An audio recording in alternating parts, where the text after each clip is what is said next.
నమస్కారం, welcome to Shilpa TV news. ముందుగా headlines. Sitaramapuram హత్య ఘటనలో మృతి చెందిన సుబ్బారాయుడు కుటుంబాన్ని పరామర్శించిన మాజీ సీఎం జగన్మోహన్ రెడ్డి. ఘనంగా ప్రపంచ ఆదివాసీ దినోత్సవ వేడుకలు. గిరిజన సమస్యలను ప్రాధాన్యత క్రమంలో పరిష్కరిస్తామని పేర్కొన్న జిల్లా కలెక్టర్. ఈ నెల 11వ తేదీ శ్రీ షిరిడి సాయి సప్త జ్ఞాన మహాయజ్ఞం.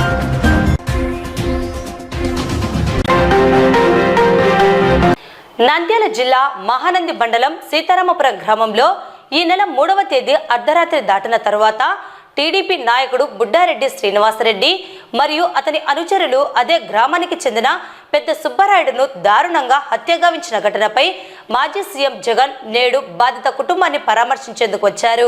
గన్నవరం ఎయిర్పోర్ట్ నుండి ఓర్వకల్కు బయలుదేరి రోడ్డు మార్గం ద్వారా సీతారామపురం గ్రామానికి మధ్యాహ్నం 1:30 గంటల ప్రాంతంలో చేరుకున్నారు. సుబ్బారాయుడు భార్య సుబ్బమ్మను మరియు కుటుంబ సభ్యులను పరామర్శించి ఘటన జరిగిన వివరాలను అడిగి తెలుసుకున్నారు. బాధితులకు పార్టీ ఎల్లప్పుడూ తోడుగా అండగా ఉంటుందని, ఎటువంటి భయాందోళన చెందవద్దని హామీ ఇచ్చారు. అలాగే ఆర్లగడ్డ వైఎస్ఆర్సీపీ నాయకుడు భూమా కిషోర్ రెడ్డి అనుచరుడైన చాకలి శ్రీనివాసులను తీవ్రంగా గాయపరిచిన ఘటనలో బాధితుడిని, అతని కుటుంబ సభ్యులను పరామర్శించి అండగా ఉంటామని తెలిపారు. అనంతరం వైఎస్ఆర్సీపీ నాయకుడు నారపురెడ్డిని కలిసి ధైర్యమిచ్చారు. కార్యక్రమంలో మాజీ మంత్రి బుగ్గన రాజేంద్రనాథ్ రెడ్డి, నంద్యాల జిల్లా వైఎస్ఆర్సీపీ అధ్యక్షుడు మాజీ ఎమ్మెల్యే కాటసాని రాంభూపాల్ రెడ్డి, మాజీ MP Pocha Brahmandareddy, MLC Isak Basha, MLC Ramasubbareddy, ZPTC Errabothula Papireddy, మాజీ ఎమ్మెల్యే శిల్పా చక్రపాణి రెడ్డి, శిల్పా రవిచంద్ర కిషోర్ రెడ్డి, కాటసాని రామిరెడ్డి, గంగుల విజేంద్రనాథ్ రెడ్డి, మాజీ MLC Gangula Prabhakar Reddy, SV Mohan Reddy, Kangati Sridevi, Nandyal municipal chairperson Mabunisa, YSRCP రాష్ట్ర social media convener PP Madhusudan Reddy, Shilpa Bhuvaneshwar Reddy, Bhuma Kishore Reddy, Adireddy, YSRCP రాష్ట్ర మహిళా ఉపాధ్యక్షురాలు doctor Sasikalareddy, YSRCP women regional coordinator Gajula Swetha Reddy, స్థానిక వైఎస్ఆర్సీపీ నాయకులు పాల్గొన్నారు. మీడియా సమావేశంలో మాజీ సీఎం జగన్మోహన్ రెడ్డి మాట్లాడుతూ, సీతారామపురం గ్రామంలో టీడీపీ నాయకులు తమ ఆధిపత్యం కోసం వైఎస్ఆర్సీపీకి మద్దతు తెలిపిన పెద్ద సుబ్బారాయుడును, నారపురెడ్డి, పెద్దిరెడ్డి మరికొందరిని హత్య చేయాలని పథకం పన్ని పెద్ద సుబ్బారాయుడిని అత్యంత దారుణంగా రాడ్లు, కత్తులతో దాడి చేసి హత్యగావించడం ఎంతో బాధాకరమన్నారు. అయితే గ్రామంలో ఉద్రిక్త వాతావరణం ఉందని, ఘర్షణ వాతావరణం ఉందని తెలిసినా అదనపు పోలీస్ బలగాలను ఎందుకు పంపలేదో చెప్పాలన్నారు. ఈ ఘటన చంద్రబాబు, లోకేష్, స్థానిక ఎమ్మెల్యే అండదండలతో స్థానిక టీడీపీ నాయకుడు బుడ్డారెడ్డి శ్రీనివాసరెడ్డి సాక్షాత్తు ఎస్ఐ సమక్షంలో సుబ్బారాయుడును హతమార్చడం, అడ్డు వచ్చిన సుబ్బారాయుడు భార్య సుబ్బమ్మపై దాడి చేసి గాయపరిచారన్నారు. హత్య చేసిన వారిపై మరియు చేయించిన వారిపై కేసులు ఎందుకు పెట్టలేదో పోలీసు అధికారులు చెప్పాలన్నారు. హత్య జరగక ముందు, జరిగిన తర్వాత బుడ్డారెడ్డి శ్రీనివాసరెడ్డి ఎమ్మెల్యేకు ఫోన్లు చేయలేదా? వారి కాల్ రికార్డులు పరిశీలించాలన్నారు. రాష్ట్రంలో జరుగుతున్న ఘటనల్లో అన్నీ ఇలాగే జరిగాయన్నారు.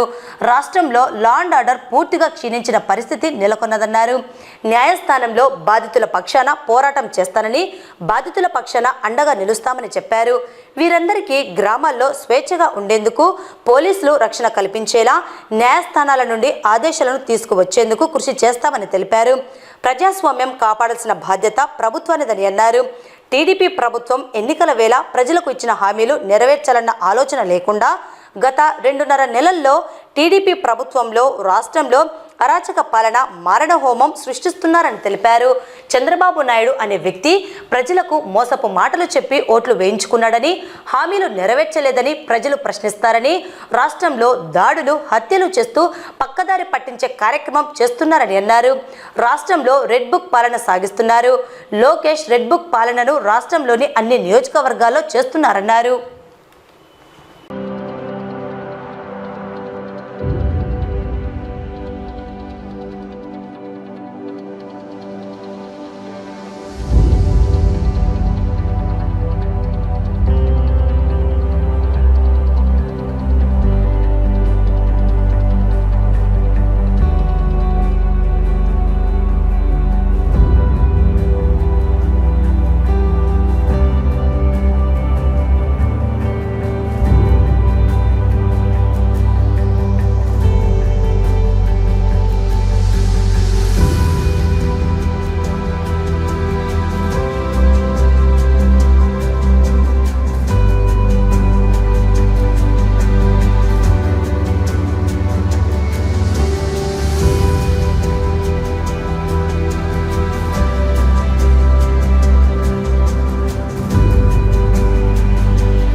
ఐకమత్యం కోసం బూతుల్లో ఏజెంట్ల కింద కూర్చున్న వాళ్ళు, సుబ్బరాయుడు అన్న కుటుంబం బూతుల్లో ఏజెంట్ల కింద కూర్చున్నారని ఇదే గ్రామంలో అదే రోజు సుబ్బరాయుడు అన్న ఒక కుటుంబమే కాకుండా మిగిలిన 3 కుటుంబాలు కూడా బూతుల్లో ఏజెంట్ల కింద కూర్చున్నారని చెప్పి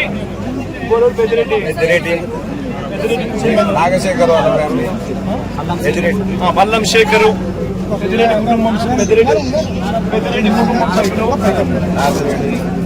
వీళ్ళందరినీ కూడా ఈ గ్రామానికి సంబంధించిన ఇక నాయకుడు మన నారపురెడ్డి వీళ్ళందరినీ కూడా చంపాలి అని ఏకంగా ఎంత దారుణంగా ఈ గ్రామంలో జరిగిన రాజకీయాలు చూస్తే నిజంగా ఆశ్చర్యం అనిపిస్తుంది. అసలు ఈ గ్రామంలో ఈ రాష్ట్రంలో లా అండ్ ఆర్డర్ ఉందా లేదా అన్నదానికి ఈ గ్రామంలో జరిగిన ఘటన ఒక ఉదాహరణగా కూడా చరిత్రలో ఎప్పుడు కూడా నిలిచిపోతుంది. ఇప్పుడు నిజంగా ఎంత ఆశ్చర్యంగా జరిగింది అంటే ఈ గ్రామంలో ఈ గ్రామస్తులు బయట నుంచి వచ్చిన వాళ్ళు అందరినీ కూడా ఏకం చేసి దాదాపుగా 35-40 మంది ఒక చోట ఏకమై రాడ్లు పట్టుకొని తుపాకులు కూడా ఉన్నాయి తుపాకులు కూడా చూపించారు. రాడ్లు పట్టుకొని రాడ్లు పట్టుకొని కర్రలు పట్టుకొని కత్తులు పట్టుకొని వాళ్ళు గ్రామానికి వాళ్ళంతా కూడా ఇక్కడ చేయడానికి స్వైర విహారం చేయడానికి అందరూ కూడా ఏకమవుతా ఉంటే ఇదే గ్రామంలో నివాసం అంతా ఉన్న నారపురెడ్డి ఎస్ఐకి ఫోన్ చేసింది 9:30 గంటలకు ఫోన్ చేశాడు.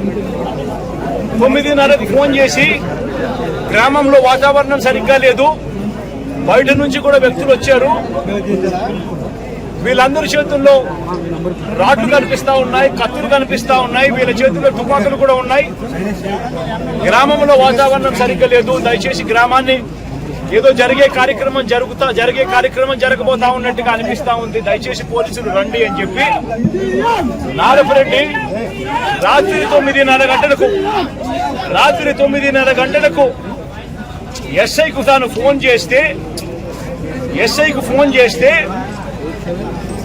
ఎస్ఐ ఆ తర్వాత కొద్దిసేపటికి ఎస్ఐ రావడం జరిగింది. ఎస్ఐతో పాటు 2 కానిస్టేబుల్లు వచ్చి గ్రామానికి వచ్చి గ్రామంలో ఉన్న పరిస్థితులన్నీ కూడా చూసి ఎస్ఐ సిఐకి ఫోన్ చేయడము, డిఎస్పీలకు ఫోన్లు చేయడము వీళ్ళ కళ్ళ ముందనే కనిపిస్తా ఉంది. చేస్తా ఉన్నాడు కానీ ఎవడు ఫోర్స్ పంపించడు, మనుషులు కనిపిస్తా ఉన్నారు కానీ అక్కడే కానీ ఎవడు కూడా ఆపే కార్యక్రమం చేయరు. చేతుల్లో రాడ్లు కనిపిస్తా ఉన్నాయి, చేతుల్లో కత్తులు కనిపిస్తా ఉన్నాయి, మనుషులు తిరుగుతా ఉన్నారు, మనుషులు ఏదో ఘటన జరగబోతా ఉందని తెలుస్తా ఉంది.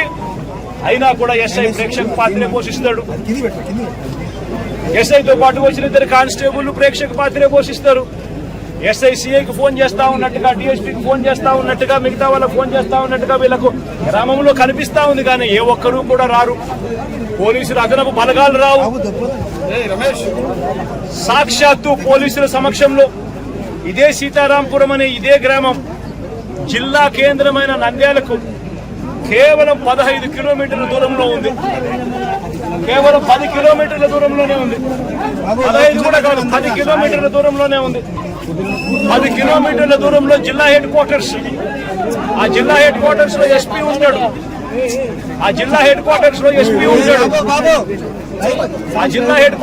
ఎస్పీ ఉంటాడు. ఇక్కడ నుంచి కేవలం 10 నిమిషాల దూరంలోనే డిఎస్పీ ఆఫీసు. ఇక్కడ నుంచి డిఎస్పీ ఆఫీసు కేవలం 10 నిమిషాల దూరం. ఎస్పీ ఉండేది కేవలం 10 కిలోమీటర్ల దూరంలో ఎస్పీ ఉన్నాడు నంద్యాల హెడ్ క్వార్టర్స్ లో. ఇటువంటి పరిస్థితుల్లో ఈ గ్రామానికి కనుక పోలీసులు కనుక పంపించి ఉండింటే, ప్రొటెక్షన్ పంపించి ఉండింటే ఈ గ్రామంలో ఘటన జరిగి ఉండేది కాదు. సాక్షాత్తు ఎస్ఐ చూస్తా ఉన్నాడు, సాక్షాత్తు కానిస్టేబుల్ చూస్తా ఉన్నారు. వీళ్ళందరూ చూస్తా ఉండగానే అదనపు బలగాలు ఏ ఒక్కరూ కూడా ఇక్కడికి రాకుండా 12:20 ఏకంగా స్వైర విహారం చేస్తూ ఏకంగా ఇక్కడే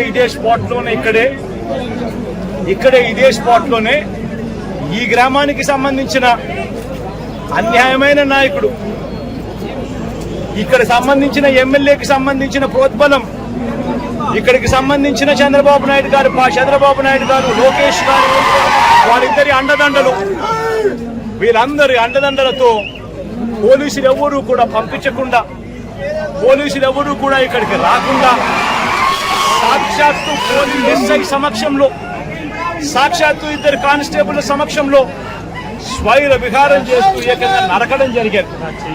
సుబ్బరాయుడిని హతమార్చారు, మిగతా ఇద్దరిని కొట్టారు, మిగతా 2 కుటుంబాలలో కొట్టారు. చివరికి సుబ్బరాయుడు భార్య పెద్దమ్మను నరికారు. ఇవన్నీ ఇక్కడే జరిగాయి, ఇదే గ్రామంలో జరిగాయి. కానీ ఎస్ఐ కానీ కానిస్టేబుల్ కానీ ఎవరు కూడా ఆపగలిగే పరిస్థితి కూడా లేదు. ఆపగలిగిన పరిస్థితి దేవుడెరుగు, అడిషనల్ ఫోర్స్ రాకపోవడం కదా దేవుడెరుగు. చివరికి వీళ్ళు హత్య చేసిన తర్వాత 12:59 ఆ ఫోన్ చేసిన 9:30 ఫోన్ చేసిన ఎస్ఐ ఊరికి వస్తే ఎస్ఐ నారపరెడ్డిని నువ్వు పోలీస్ స్టేషన్కి వెళ్ళిపో అని చెప్పి ఎస్ఐ చెప్తే నారపరెడ్డి పోలీస్ స్టేషన్లో ఉండి 12:59 అంటే 1 గంటకు జరిగిన ఘటన తెలుసుకుని ఆఫీస్ బయటనే మేము ఉన్నాము, దయచేసి మీరు రండి అని చెప్పి ఎస్పీకి చెప్తాడు. చివరికి ఎస్పీ రాత్రి 3:20 నారపరెడ్డికి ఫోన్ చేసి మీరు పట్టుకున్న రమణ అనే వ్యక్తిని నంద్యాల 3 టౌన్ పోలీస్ స్టేషన్లో అప్పగించాలని చెప్తాడు ఎస్పీ. తర్వాత కొందరు పోలీసులు వచ్చి రమణను ఎస్పీ ఆఫీసులోకి తీసుకుపోయారు. ఇంత దారుణంగా జరుగుతా ఉంది. నేను అడుగుతా ఉన్నా, కొన్ని సూటి ప్రశ్నలు నేను అడుగుతా ఉన్నా. నేను ఒకటే అడుగుతా ఉన్నా, ఈ గ్రామంలో ఈ ఘటన జరుగుతా ఉంది అని చెప్పి మీకు ఫోన్లు వచ్చినాయి. ఫోన్లు వచ్చిన తర్వాత ఎస్ఐ వచ్చినాడు, కానిస్టేబుల్ సమక్షంలో జరుగుతా ఉన్న విషయాలు చూశాడు. చూసిన తర్వాత కూడా ఎందుకు అడిషనల్ ఫోర్స్ ఈ గ్రామానికి రాలేదు? నా మొట్టమొదటి ప్రశ్న, ఎందుకు రాలేదు? తర్వాత ఎస్ఐ సమక్షంలోనే ఏకంగా మారణకాండ చేస్తూ మనుషులను చంపేసే స్థాయిలోకి చంపేసిన తర్వాత కత్తులతో ఇలా నరికి ఇంకా పలువురిని గాయపరిచిన తర్వాత కూడా ఎందుకు వాళ్ళందరూ కూడా ఈ కార్యక్రమం చేసి మళ్ళీ గ్రామం వెళ్ళిపోయేదాకా వాళ్ళని ఎవరు ఎందుకు పట్టుకునే కార్యక్రమం చేసేదానికోసం కూడా ఎందుకు పోలీసులు రాలేదు? నేను అడుగుతా ఉన్నా ఈ ప్రశ్నలన్నిటికీ.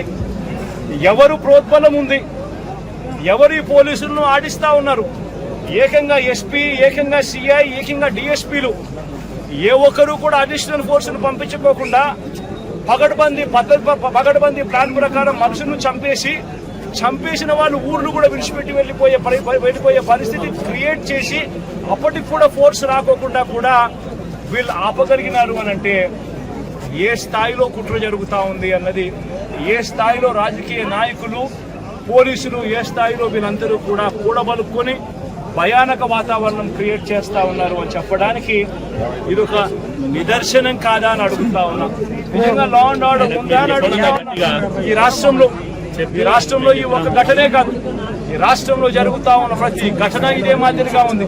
మన వినుకొండకు నేను వెళ్ళా, నడి రోడ్డు మీద రఫీ అనే పిల్లోడిని నడి రోడ్డు మీద నరికారు. రఫీ అనే పిల్లోని నరికారు.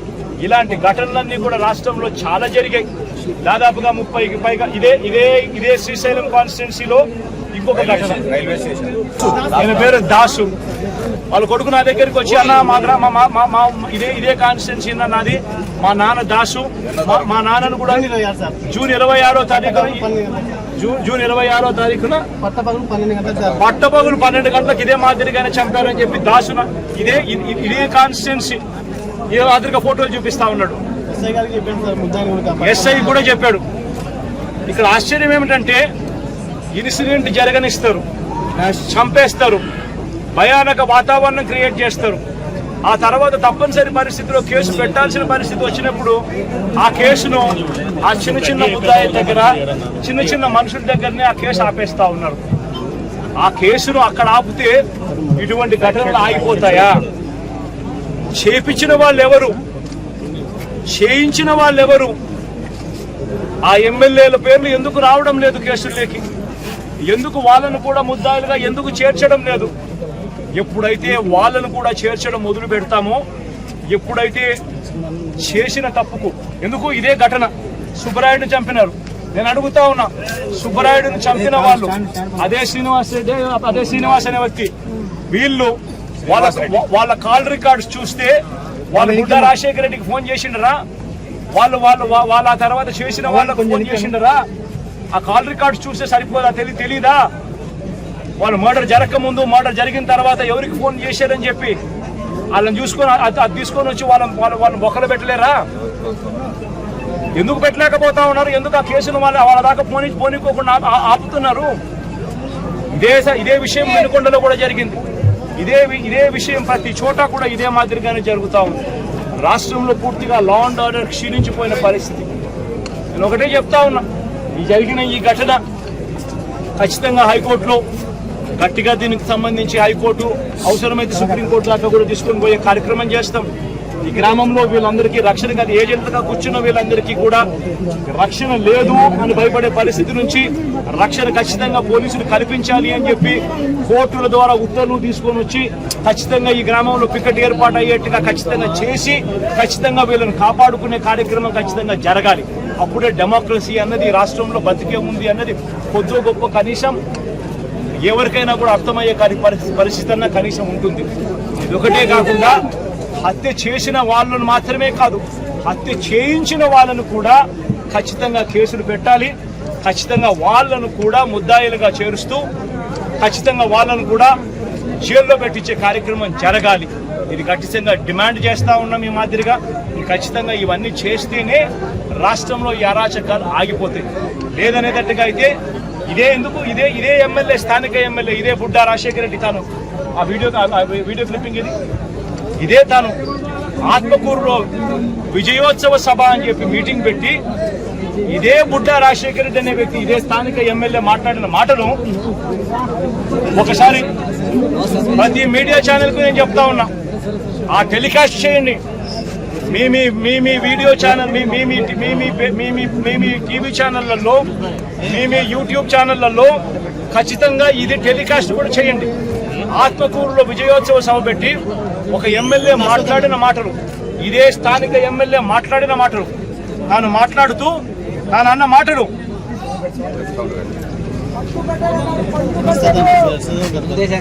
మోసం చేశాం. పచ్చబిల్లలు ఇచ్చి అందరిని నమ్మమని పంపించాను.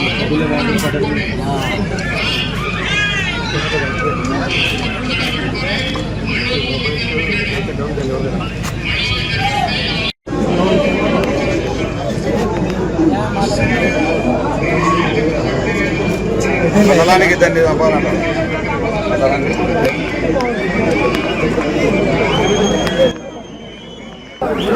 రాష్ట్రంలో పాలన ఎలా ఉంది అని అంటే, ఈ రాష్ట్రంలో ప్రజలకు మంచి చేయాలి అని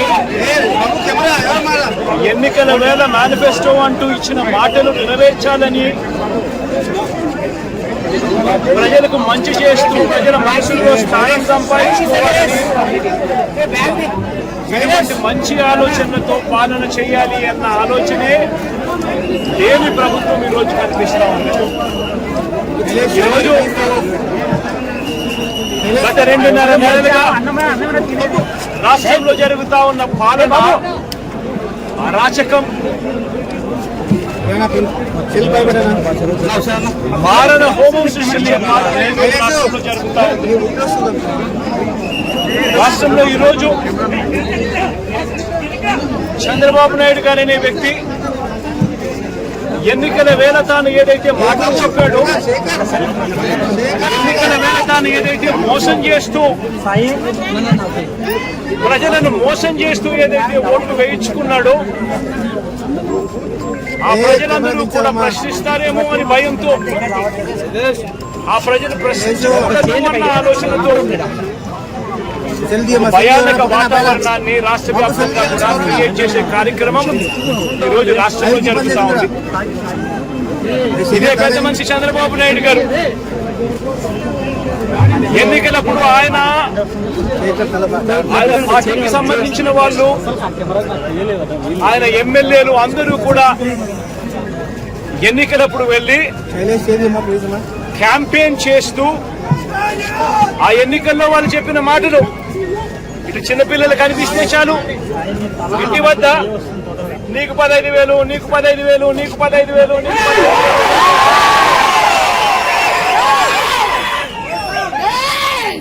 అని మాటలు, అని ప్రలోభాలు పెట్టడము. ఇలాంటి అక్షయమ్మని కనిపిస్తే, ఆ పిల్లల అమ్మను కనిపిస్తే మీకు 18,000 సంతోషమా అని చెప్పి అడగడం. ఏం జరిగిందంటే సార్, నేను బయట వండుకున్నాను మొత్తం మీద, మా ఆయన ఇంట్లో వండుకున్నాడు సార్. వచ్చినాక రాత్రి పట్టపట్ట కొట్టాను సార్. కొడితే భయపడి బయటకు వచ్చాను, కత్తితో రాటుతో కొట్టాను సార్. కొట్టినాక కొంచెంప్పటికే నీ మూడు ఎట్టపోయినాడంటే ఏమో సార్ నాకు మతికిలేదు సార్ అంటే, అన్న చెప్పవాళ్ళంగా అని శ్రీనివాస్ రెడ్డి సార్ మళ్ళా కత్తితో నరికా సార్, 2 మాటలు నరికినాక ఇంకా పక్కన వాళ్ళు దొబ్బిరు సార్. నన్ను ఇంకా దొబ్బితే ఇంకా నేను ఉరికినా సార్. ఇంకా నేనేం చేయాలో సార్, ఆ శ్రీనివాస్ రెడ్డి అక్కడ ఓటు వేసిన జగన్మోహన్ రెడ్డికి వేసినానని బండరాలతో కత్తులతో శ్రీనివాస్ రెడ్డి సార్ నా మొగుని చంపింది. ఆయనే చంపింది సార్. 40-50 మంది వచ్చినారట, నాకు మతికిలేదు సార్, పడిపోయినాను. ఏం చేస్తాడో మాకు ఏం కథో. మిమ్మల్ని ఊళ్ళోనే కూడా నాకు 3 కొడుకులు చంపుతా అంటున్నారు సార్.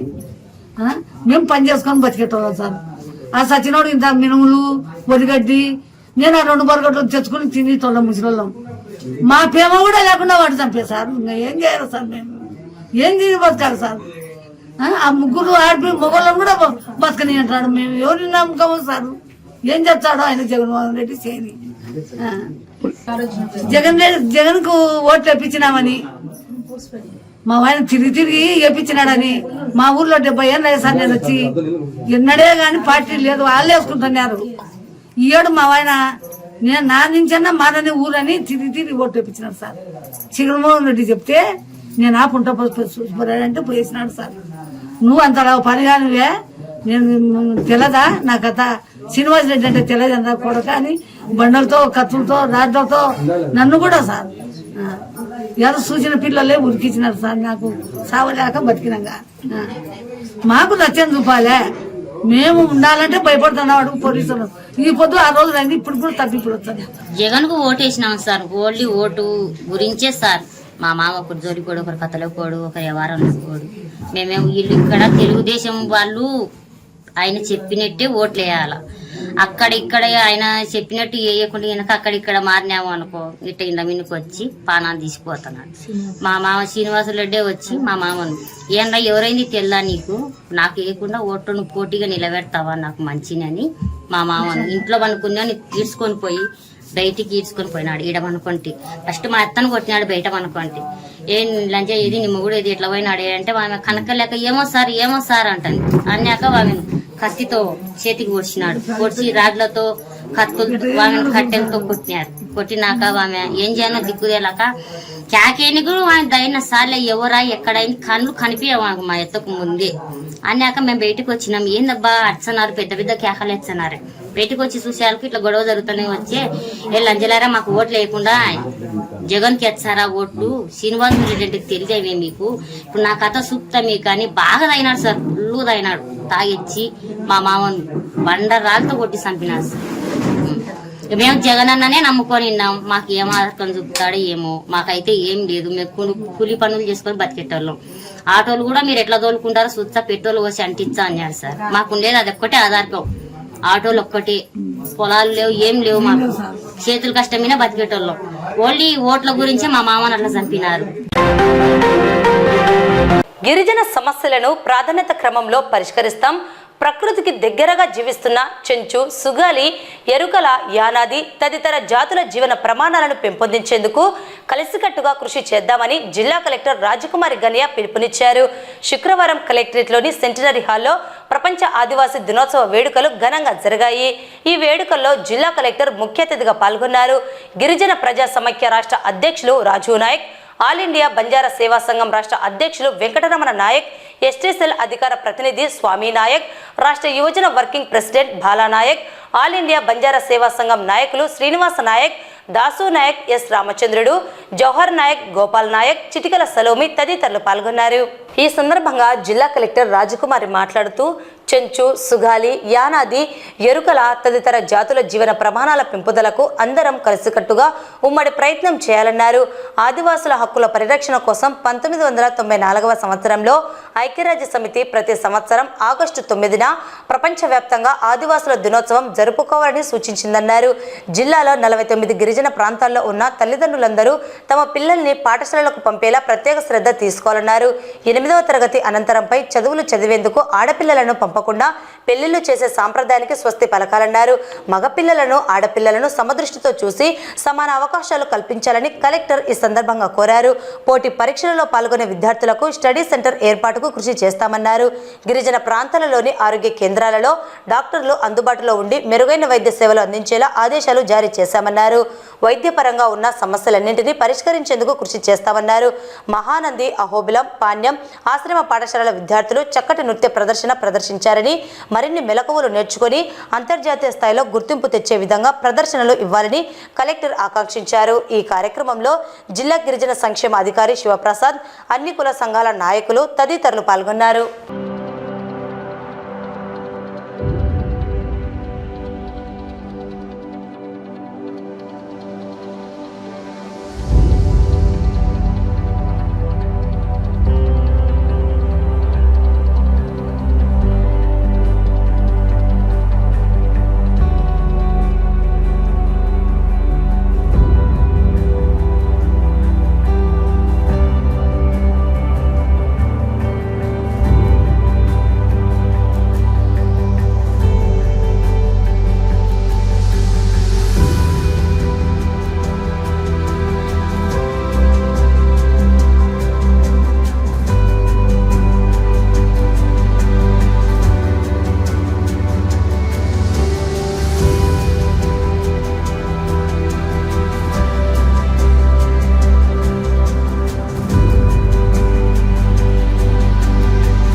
నంద్యాల పట్టణం మున్సిపల్ పార్కులోని ఆయుష్ యోగశాలలో ఈ నెల 11వ తేదీ ఉదయం 9 గంటలకు శ్రీ షిరిడి సాయి సత్సంగ్ జ్ఞాన మహాయజ్ఞం నిర్వహించడం జరుగుతుందని నిర్వాహకులు సాయి శ్రీనివాసరావు తెలిపారు. ఈ సందర్భంగా నిర్వాహకులు మాట్లాడుతూ సాయిబాబా వారి శ్రీ సాయి సచ్చరిత్రలోని జ్ఞానాన్ని అందరికీ తెలియజేయాలన్న సంకల్పంతో శ్రీ షిరిడి సాయి సత్సంగ్ సేవా సమితి ఆధ్వర్యంలో కార్యక్రమాన్ని నిర్వహిస్తున్నామన్నారు. భక్తాదులు విచ్చేసి షిరిడి సాయి కృపా కటాక్షములకు పాత్రలు కావాలని కోరారు. ఈ నెల 11వ తేదీ 8వ నెల 2024 సంవత్సరం ఆదివారం ఉదయం 9 గంటలకు మున్సిపల్ పార్క్ దగ్గర ఉన్నటువంటి రామకృష్ణ డిగ్రీ కాలేజ్ దగ్గర ఉన్నటువంటి ఆయుష్ యోగా కేంద్రంలో ఈ యొక్క షిరిడి సాయి సత్సంగ జ్ఞాన మహాయజ్ఞం జరుగుతున్నది. ఇది నంద్యాల పట్టణంకు 21వ షిరిడి సాయి జ్ఞాన మహాసత్సంగ యజ్ఞము. గత 10 సంవత్సరములుగా ఈ యొక్క షిరిడి సాయి సేవా సమితి వారు ఈ యొక్క సత్సంగ నిర్వహణ జరుగుతుంది. దీనికి అధ్యక్షత వహించినటువంటి ఎర్రం సాయి శ్రీనివాస గారికి మనమందరం కృతజ్ఞత తెలుపుకోవాలి. ఎందుకంటే నంద్యాల పట్టణంలో చాలా సాయిబాబా దేవాలయాలు వెలిసి ఉన్నాయి.